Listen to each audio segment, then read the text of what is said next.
Start.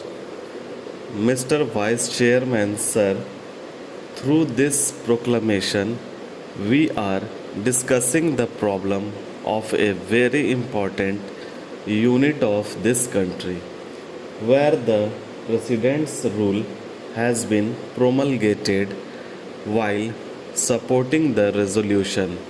I want to make some observations not only on Mizoram but on the entire northeastern region, where the political situation continues to cause concern for this country. Very often we talk about insurgency, but to me, in the northeastern region, even before independence, we were fighting for the identity people were asserting, and we were asserting for our very survival in this country. By nature, tribals are very sensitive and they are very suspicious as far as their identity is concerned.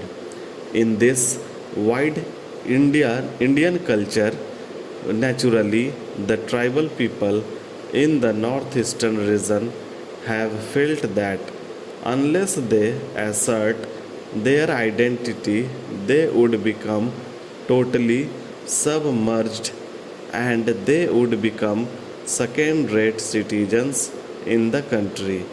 That was the fear that they apprehended, and it grew over the years.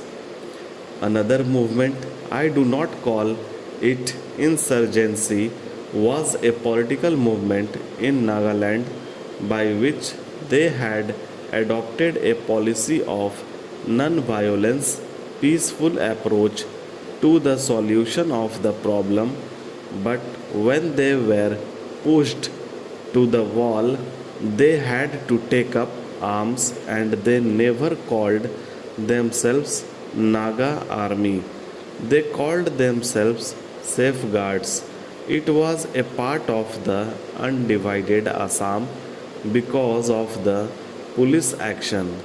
They had to defend themselves, and gradually it has developed into a political movement, and they had to take up arms to defend themselves, to protect themselves, to protect the village. In this way, this kind of political movement continued not only in Nagaland and but also in other parts of the northeastern region. This was followed by Mizoram, then again Manipur, and today this malady has been spared to Assam also. So do not take it only from the point of view of insurgency. I would urge this august house that the feelings, aspirations, the longings of these tribals in the northeastern region have got something to do with their survival for their existence. May I state here that in Nagaland, though it is a small state, it is a small tribe, we have our own history, we have our own political background, and it was no other leader than late Pandit Jawaharlal Nehru who recognized the identity of the Nagaland, and it was the Pandit Nehru who gave that political identity to Naga people. And therefore, the Naga people even now remember how great was Pandit Jawaharlal Nehru. He was a father of the downtrodden, he was a father of the people there. Let us come to Meghalaya's. The same agitation was going on, but fortunately, Meghalaya could emerge without shedding any blood and through a peaceful process.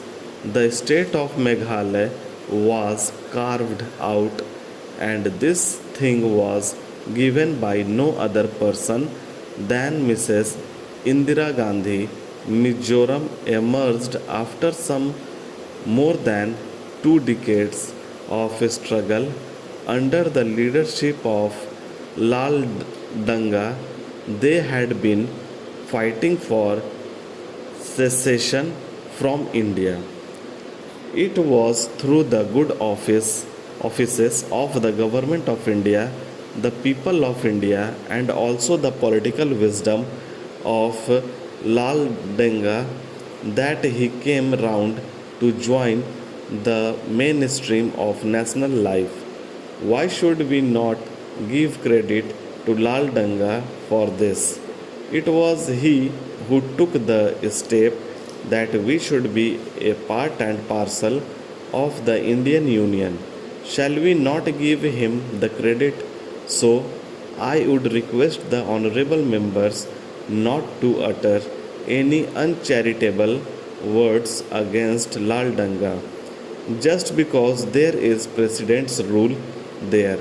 Whether president rule is there or the elected government is there, Lal Danga is also there. How could he come to power after the last election?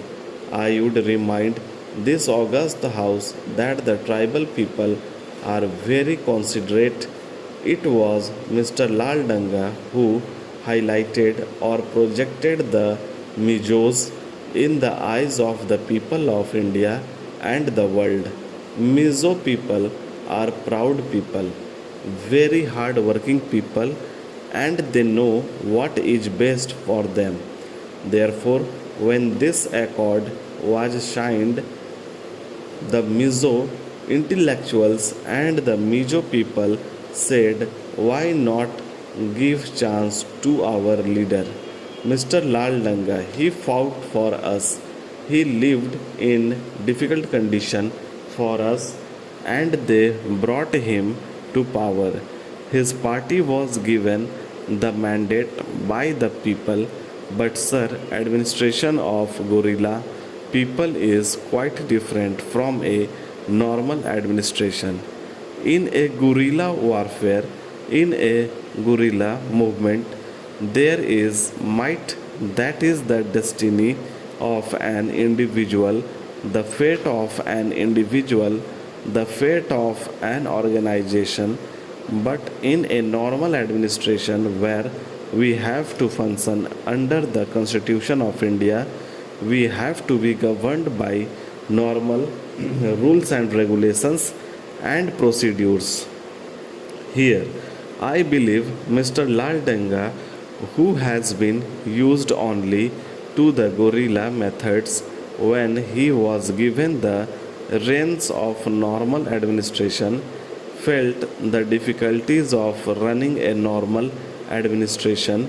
He could not satisfy not only his MLAs, his party men, but also his followers, because one can promise heaven, one can promise the sun and the moon, but in actual implementation, one cannot satisfy the feelings, the aspirations, and the urges of all the people who follow him.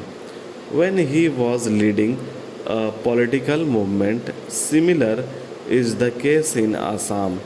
AGP promised so many things to the people, but when you are given the actual reins of administration, you are bound to fumble. So they are also suffering. Similar is the case with Lal Danga. Don't blame only the Congress government. Defection was not by Congress people, it was among his own colleagues, among his own men. About this anti defection law, I think the philosophy behind it is also full of defects and loopholes. When an individual is killed, we call it murder. But in a war, when we kill thousands, we don't call it murder.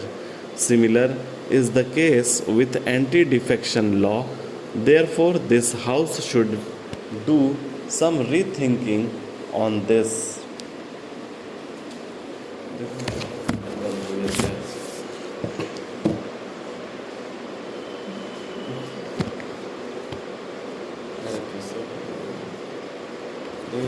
बंद कर